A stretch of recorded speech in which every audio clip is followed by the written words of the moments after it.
Nós gostaríamos hoje de começar a nossa jornada falando daquilo que aconteceu ao povo de Israel na altura em que ele é liberto da escravidão do Egito para seguir no deserto. E é interessante quando o relato de Êxodo, capítulo 17, logo no primeiro versículo, depois do Êxodo, depois da libertação da escravidão do Egito, agora o povo se depara com algo estranho. O versículo 1 do capítulo 17 de Êxodo diz assim: Depois toda a congregação dos filhos de Israel partiu do deserto de Sim pelas suas jornadas, segundo o mandamento do Senhor, e acamparam em Refidim, e não havia ali água para o povo beber. Uau! Parece-me que, afinal, as coisas não aconteceram como inicialmente Deus tinha previsto.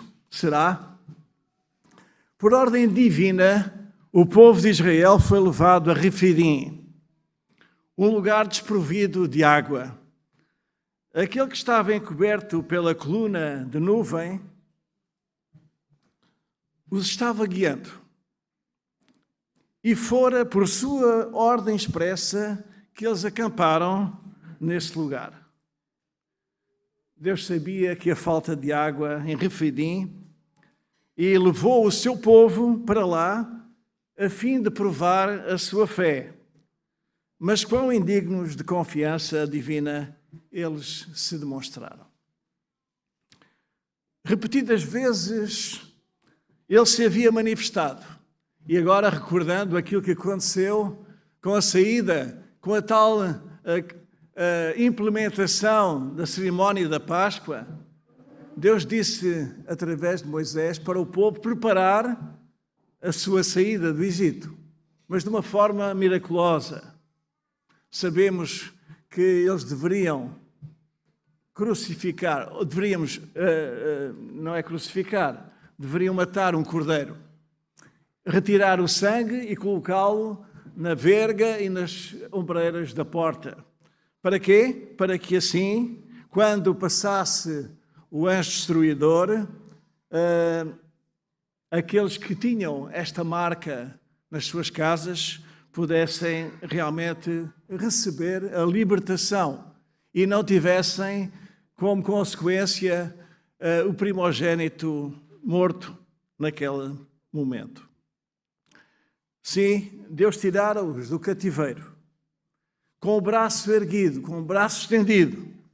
Ele os havia alimentado no deserto e através do maná, e ele se comprometeu a trazê-los para a terra prometida. Mas agora surge esta dificuldade, e esta dificuldade não é por acaso, está programada da parte de Deus. E quando ela surge, o que é que acontece? O povo se rebelou, não confiaram em Deus. E reclamaram, dizendo a Moisés que havia tirado ao fim e ao cabo os seus filhos para morrerem de sede no deserto. Muitos hoje pensam que ao iniciarem a sua vida cristã, serão libertos de toda a carência e dificuldade. Mas todo aquele que toma a sua cruz para seguir Cristo, chega a Refidim, ao Refidim da sua própria experiência. A vida não é toda composta de pastagens verdejantes e riachos refrescantes. Somos surpreendidos por desapontamentos, por situações imprevistas, sobrevêm privações, doenças, apresentam circunstâncias que nos levam a situações difíceis. Ao seguirmos o caminho estreito que a palavra de Deus nos revela, fazendo o nosso melhor, segundo pensamos, verificamos, no entanto, que nos sobrevêm cruéis provações. E com a consciência ferida, arrazoamos que se tivéssemos andado com Deus, jamais teríamos sofrido semelhantes coisas. Mas nem sempre é assim. Porquê? Porque na antiguidade o Senhor conduziu o povo a Refidim. E Ele poderá decidir levar-nos para lá também. E a questão é, e como é que nós encaramos uma situação como esta? O objetivo de Deus é provar a nossa fidelidade, é provar a nossa lealdade para com Ele.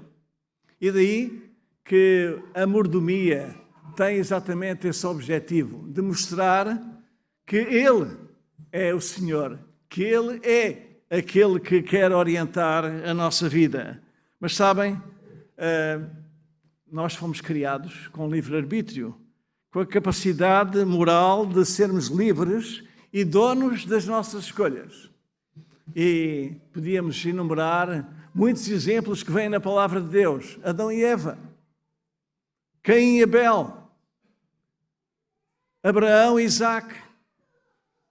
Tantas escolhas que apresentam na palavra de Deus e que nos mostram que Deus tem um propósito para nós, mas que nem sempre nós estamos em sintonia com esse propósito. Em misericórdia para conosco, Deus nem sempre nos coloca nos lugares mais fáceis, pois se o fizesse, nós, na nossa autossuficiência, como nós também lembrámos na escola sabatina, a Lia fez o favor de nos lembrar as nossas escolhas, as nossas autossuficiências. Por vezes esquecemos-nos de que o Senhor é o nosso auxílio em tempo de necessidade. Ele, porém, anela manifestar-se a nós em nossas emergências e revelar as abundantes provisões que se acham à nossa disposição, independentemente das circunstâncias, e permite que decepções, provações nos sobrevenham para que possamos perceber a nossa própria incapacidade. Sabemos que nós somos, por vezes, cabeças duras, temos dificuldade de entender aquilo que o Senhor deseja para todos nós. Mas o Senhor, na sua misericórdia,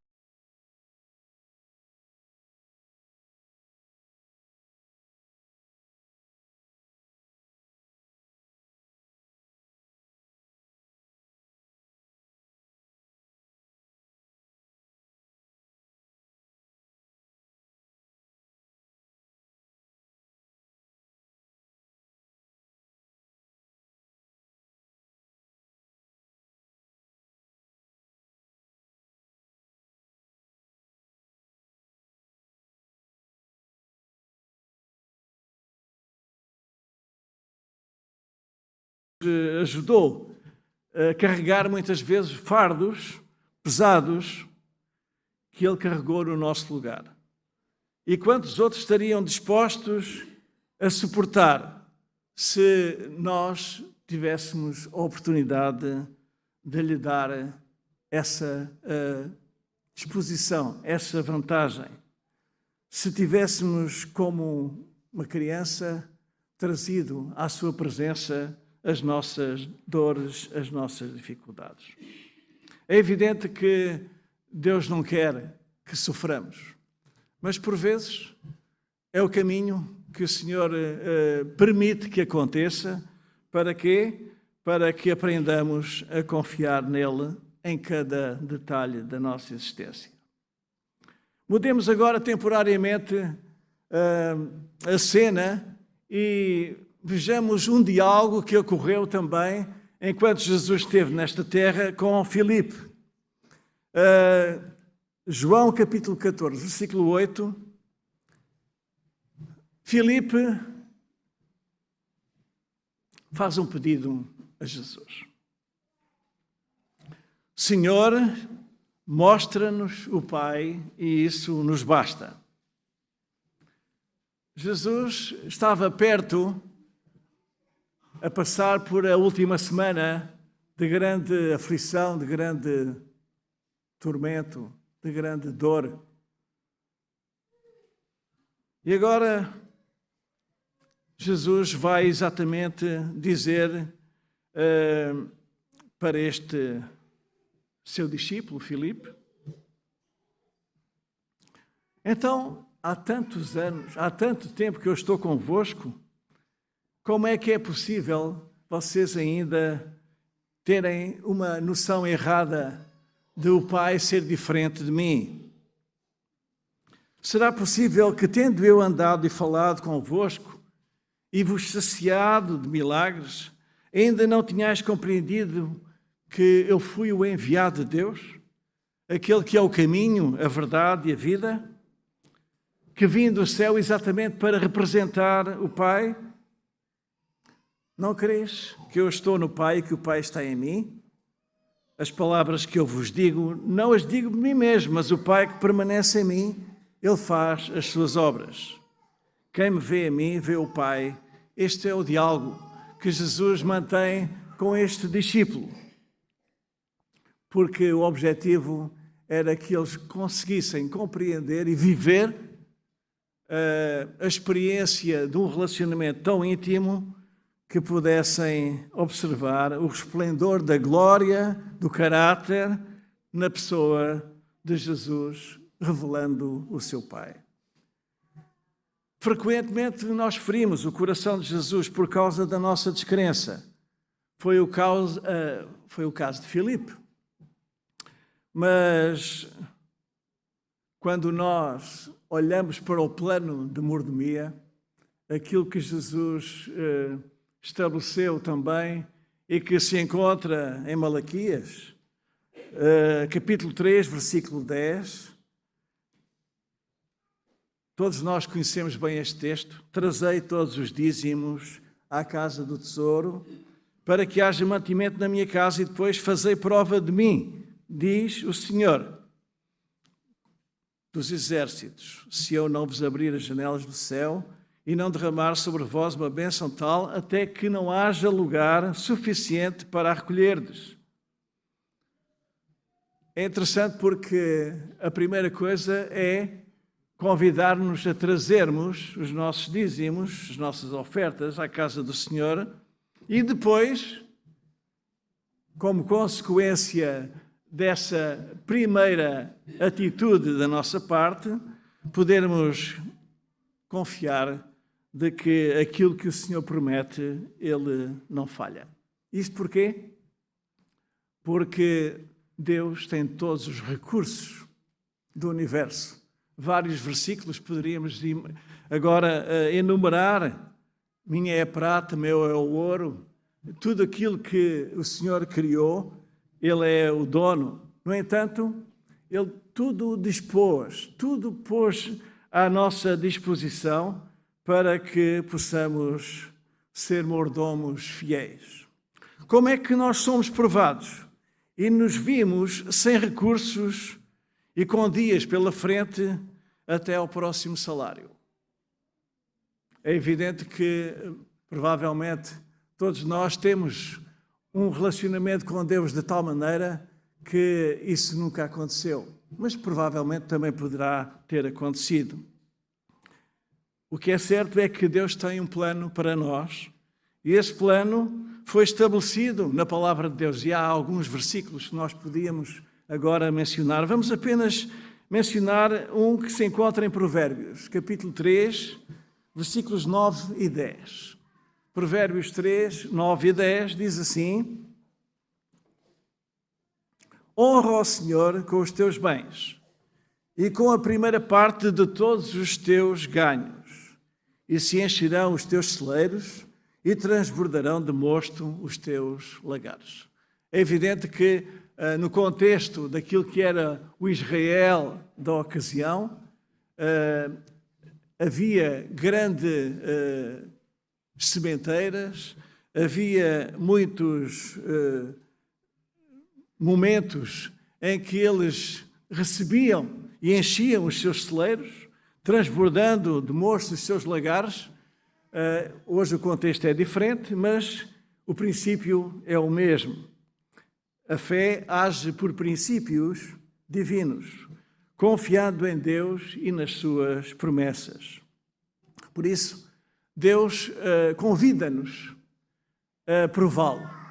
E no Salmo 34, versículo 8, nós encontramos aquilo que Deus diz: provai e vede que o Senhor é bom. Bem-aventurado o homem que nele confia. A mensageira do Senhor, no manuscrito 12, na página, escrita em 1888, diz assim: obedecer, quando parece extremamente difícil, é fazer uma verdadeira entrega a Deus. Isso vivificará a vossa natureza moral e subjugará o vosso orgulho. Aprendei a subordinar a vossa vontade à vontade de Deus e sereis tornados aptos para a herança dos santos na luz. Este é o objetivo que o Senhor propõe a todos nós. Uma entrega completa, total, sem questionar, mas nem sempre isso acontece. Porquê? Porque a nossa fé, diz a serva do Senhor também, é miúpe. E permitimos que as provações tragam suas tendências herdadas e cultivadas para o mal. A nossa natureza pecaminosa está sempre a puxar-nos para esse lado. E quando colocados em situações difíceis, muitas vezes desonramos a Deus e murmuramos e reclamamos, como o povo de Israel fez na altura em que em Refidim não havia água. Em vez disso, o Senhor propõe-nos mostrar que, andando nós na escola de Cristo, podemos aprender e a ser uma ajuda preciosa para a nossa comunidade, para a nossa família, mas também para aqueles com quem nos cruzamos em cada dia. Porquê? Porque eles esperam, de um modo especial, a nossa simpatia, esperam aquele abraço, esperam aquela designação ou aquela maneira de podermos ajudá-los, estando abertos e sensíveis também às suas lutas e dificuldades. Mas isso só acontece quando nós estamos em verdadeira ligação e comunhão com o nosso Pai Celestial. Porquê? Porque, do contrário, nós manifestamos incredulidade e, por vezes, até manifestamos também murmuração ou queixa. Cristo já provou ser sempre o nosso presente Salvador. Ele sabe tudo sobre a nossa condição. E na hora de provação, não poderemos nós orar para que Deus nos dê o seu Santo Espírito, a fim de trazer-nos à mente as suas muitas manifestações de poder em nosso favor? Não podemos nós crer que Ele está tão disposto a ajudar-nos como em ocasiões anteriores o fez? A maneira como Deus tratou os seus servos do passado não deve apagar-se da nossa mente, mas lembrar-nos que Ele fortalece cada um de nós, que Ele sustém-nos, mesmo passando por todas as provações que tínhamos que passar. As tribulações, por mais intensas e numerosas que sejam, não nos podem separar de Cristo. Como é que nós podemos confirmar isto? Quando abrimos a carta de Paulo aos Romanos, o que é que nós encontramos? Romanos capítulo 8, diz-nos exatamente a partir do versículo 35. Quem nos separará do amor de Cristo? A tribulação, ou a angústia, ou a perseguição, ou fome, ou a nudez, ou perigo, ou a espada?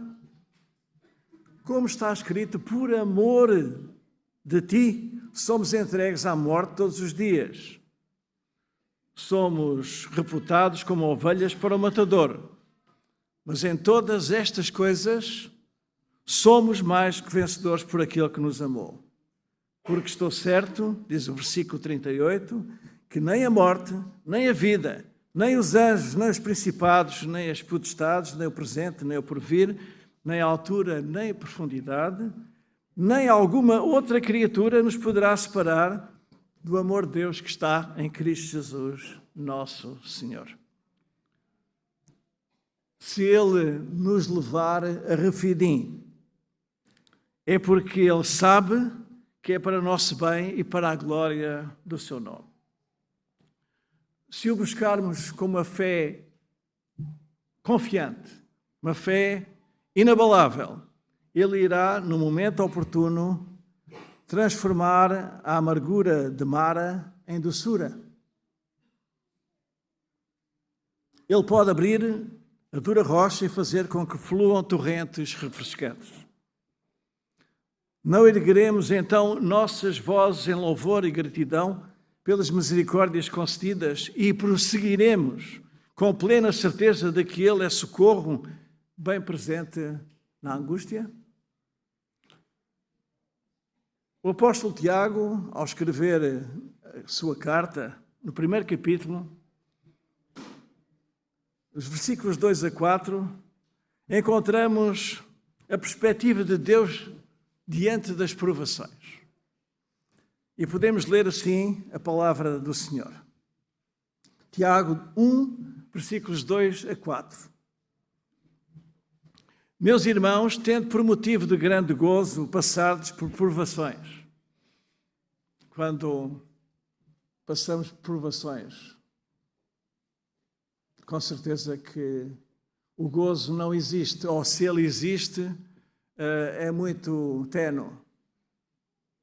Sabendo o quê? Versículo 3. Que a prova da vossa fé desenvolve a perseverança. Ora, a perseverança deve terminar a sua obra para que sejais maduros e completos, não tendo falta de coisa alguma. Há um propósito de Deus: tornar-nos maduros e completos. Mas para isso necessitamos de aprender a perseverar.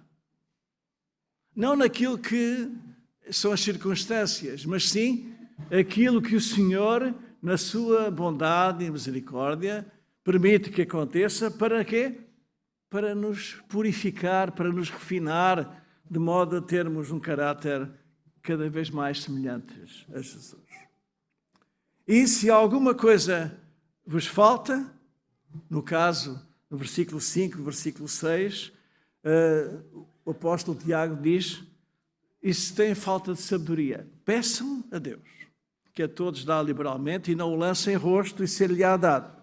Mas peça como? Peça, porém, com fé, não duvidando.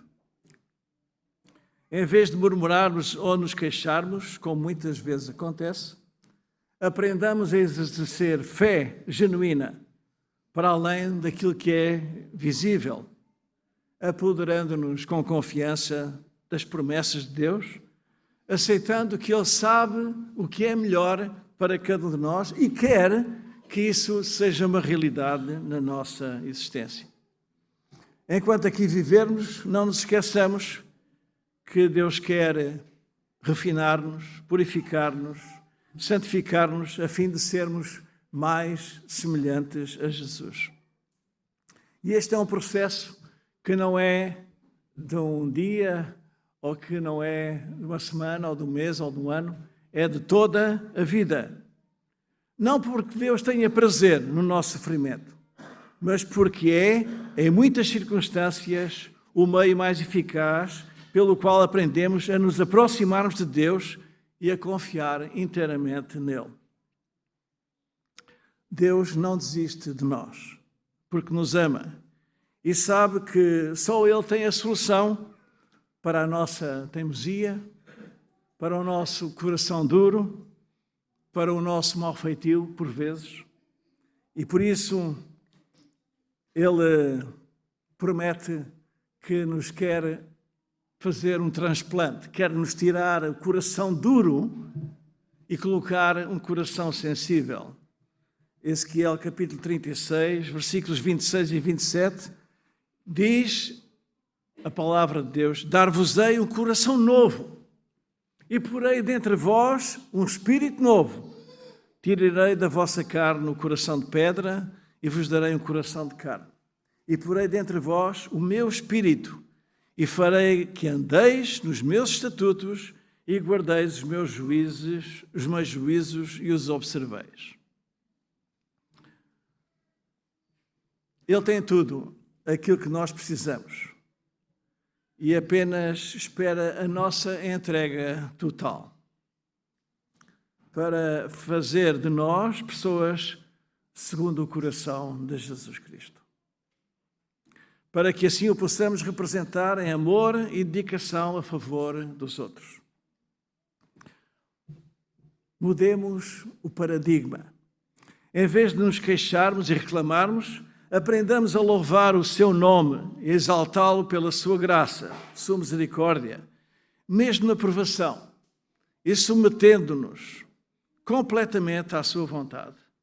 Assim viveremos numa esfera de amor e confiança, revelando aos outros, mesmo sem nos apercebermos, a verdadeira luz de Jesus, que os levará também à salvação e à vida eterna. Um outro manuscrito, escrito pela mensageira do Senhor, manuscrito 45, escrito já